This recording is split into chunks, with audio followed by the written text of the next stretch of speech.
Scoot, now that you have a couple months of distance from it, kind of what do you look back on about your rookie season and kind of what you learned from it?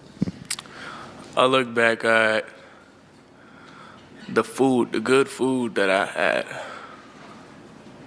Yeah, a lot of food. And then, what I've learned from it. So that clip just now is from 2024 NBA Media Day. And see, I'm no longer a betting man due to FanDuel having their way with me. But if I was, and just off that clip, I would have put the house, all my J's, all my stocks on Scoot having a worse sophomore year than that of his rookie year. Because we all know his rookie year wasn't good, but damn, what is that video? You see, long story short, it's no secret that not only was Scoot Henderson's rookie year pretty weak, but also the Blazers' performance as a team last year was weaker. They just barely won over 20 games, and there wasn't much positive to take from it for the most part.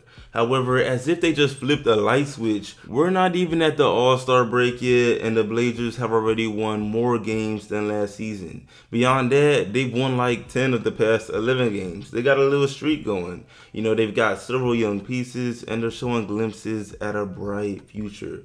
One of the main ones being Scoot Henderson. Less than a month ago, he dropped a career-high 39 points, and overall, his performance this season is already leaps and bounds better than whatever he showed us as a rookie.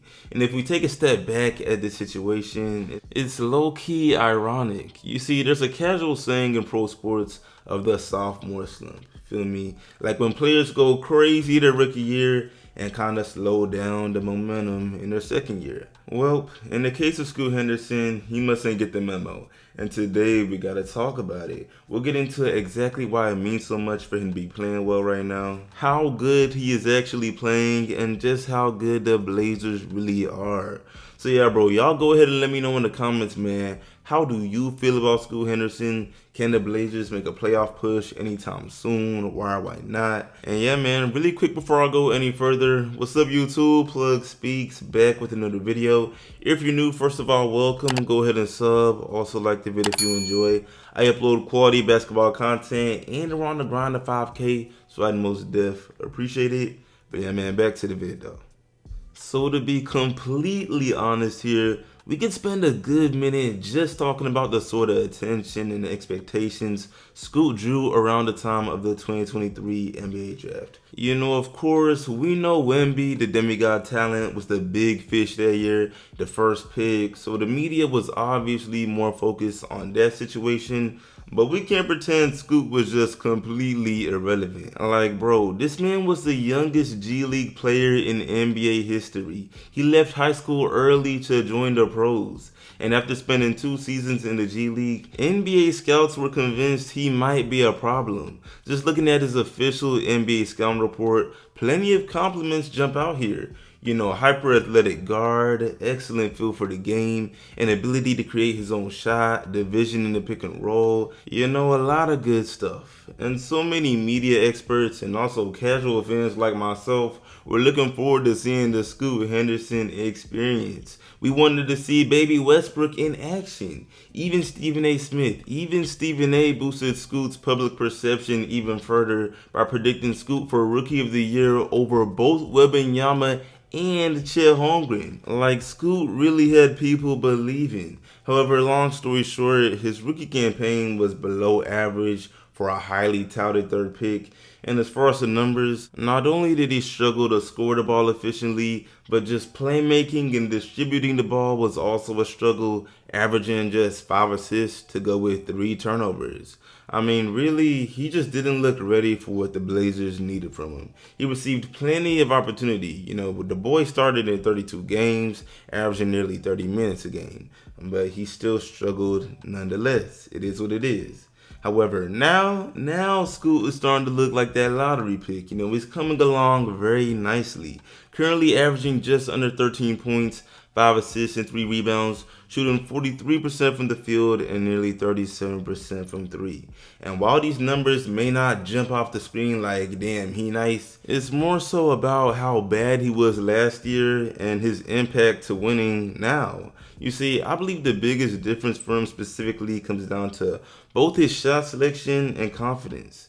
For example, his threes. The leap in Scoot's three-point shooting is gonna feed generations. It's beautiful. Shooting just 32% last year and bringing it to nearly 37% this year. Mind you, he's averaging basically the same amount of attempts, and ultimately, he's shooting the ball much more confidently. You see, Scoot's actually worked out with Steph Curry before, but I don't believe him spending some time at like a Steph Curry shooting boot camp led to these results. You know, I'm sure he's put in plenty of work, but just watching some of his performances, Scoot chooses his spots very well. He's not just taking a bunch of ill-advised contested threes. In his career high performance where he made 8 threes, 4 of them were in the catch and shoot motion. So this adjustment in his shot selection is definitely helping him out. And I must say, if Scoot plays his cards right, he's in a smooth little situation here. Because think about it, he's shooting well enough for the Blazers to trust his three-point ability, but he isn't far enough removed from his mid-rookie year to the point that other teams will press up and really try to prevent his three-point shots. So for the time being, the world is his until teams get with the program. And then beyond Scoot, the Blazers are low-key just packing some talent. You know, I did say I wouldn't make this whole video about Scoot. And someone else that doesn't get spoken about nearly enough in this league is Shaedon Sharpe. He's quietly on the rise as an NBA player and currently having a career year. I mean, typical Kentucky alumni. I know he didn't actually play games at Kentucky. He basically redshirted as a freshman, but still. It's just something about hoopers that go through that blue blood program that makes them beasts in the pros. You see, standing at 6'6", 6'5"-ish, Shaedon Sharpe has all the physical capabilities needed to be a two-way demon. Stay with me here. I know defensively he isn't there yet, and it's actually the main reason he's not starting more games, or I guess get more minutes according to Chauncey Billups. However, let me break it down, because offensively, he's currently averaging 17 points, 2 assists, 4 rebounds, nearly shooting 45% from the field and 32% from three. When you watch him play, he can blow by anybody. His dribble moves are slept on, his handles are crazy, he knows how to maneuver around the screen, and he just shows a lot of those capabilities of a soon-to-be 25-plus point per game scorer. I'm not lying here. And then defensively, my man's a 6'6", wingspan is beastie. He possesses the hops needed to get chase downs. I'm telling y'all, if bro just locks in on the defensive side of the ball, again, Chauncey Billups he's already spoke to this, and it seems like Shaedon was a little bit receptive. But if he really locks in, he might be the best player on this team.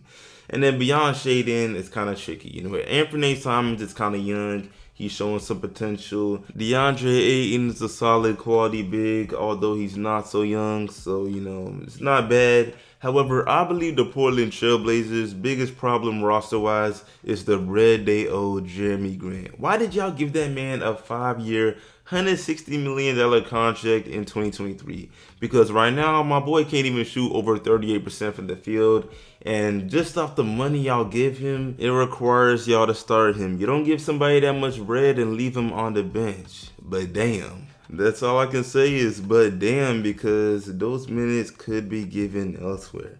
But anyway, with that being said, I'm not going to stretch this video out too long. Main thing I wanted to harp on is the success of Scoot Henderson, because damn it, so many of us were ready to count him out, and the NBA will regret it if they do. So yeah, man, I appreciate y'all boys watching. Let me know what you think of this video. What do you think of the Blazers? What do you think of Shaedon Sharpe? I appreciate y'all watching as always. Like the sub, share it, sub if new, all of that. I will see y'all boys in the next one, and I'm out.